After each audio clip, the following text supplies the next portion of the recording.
5, 4, 3, 2, 1.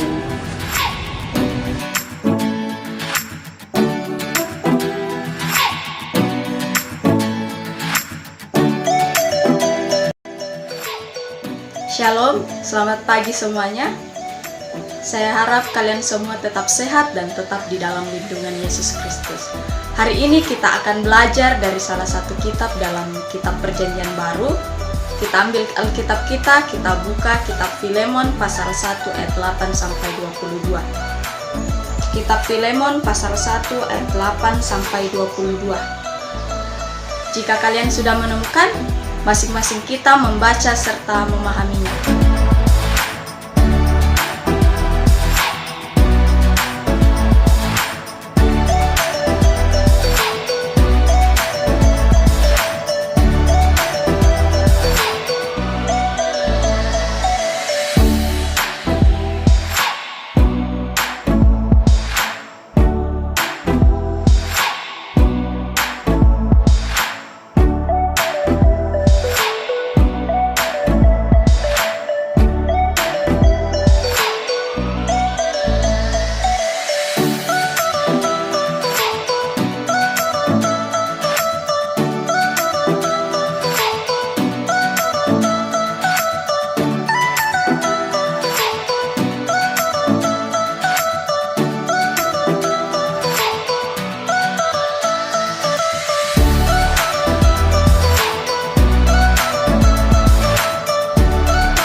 Dari ketiga tokoh yang telah diceritakan di dalam pembacaan kita, ada beberapa hal yang dapat kita teladani.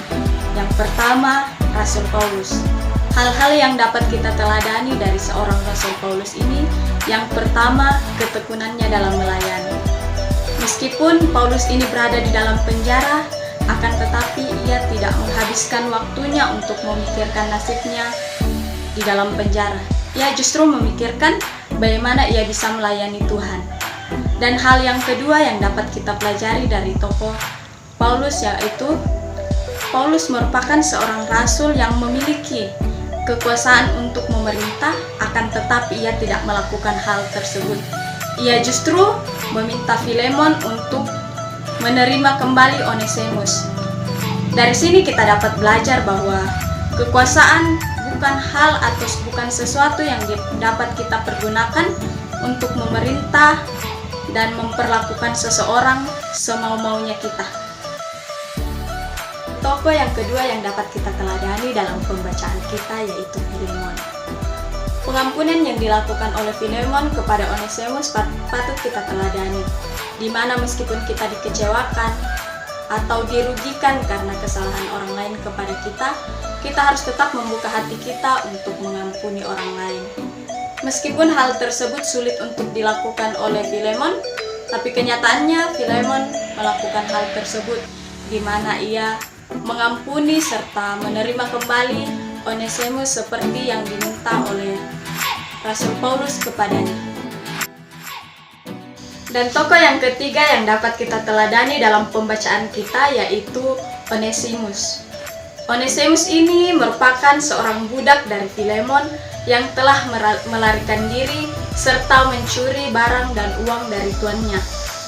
Tetapi dalam pembacaan kita ada hal yang menarik, di mana setelah Onesimus ini mencuri, melakukan kesalahan, telah berbuat dosa, Ia mau bertobat, meminta maaf, serta mengembalikan segala kerugian yang telah diperbuat.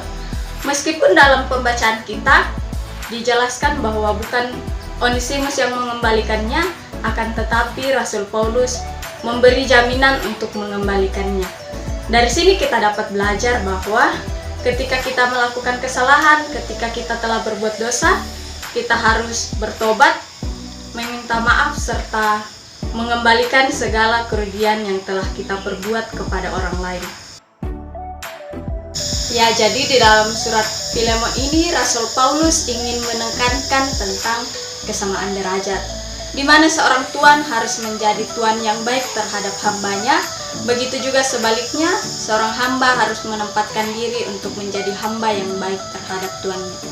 Dalam kehidupan kita sehari-hari, siapapun kita, apapun jabatan kita, ketika kita melakukan kesalahan kepada orang lain, baik itu mengecewakan orang lain ataupun membuat orang lain sakit hati, kita harus bisa mengakui segala kesalahan kita dan meminta maaf kepadanya. Dan ketika kita melakukan kesalahan yang merugikan orang lain, dalam hal materi misalnya, kita harus bisa mengganti segala kerugian yang telah kita perbuat kepada orang lain tersebut. Ya, sedemikian jauh pembelajaran kita hari ini. Sekiranya pembelajaran kita hari ini dapat bermanfaat dalam keberlangsungan kehidupan kita. Tuhan Yesus memberkati.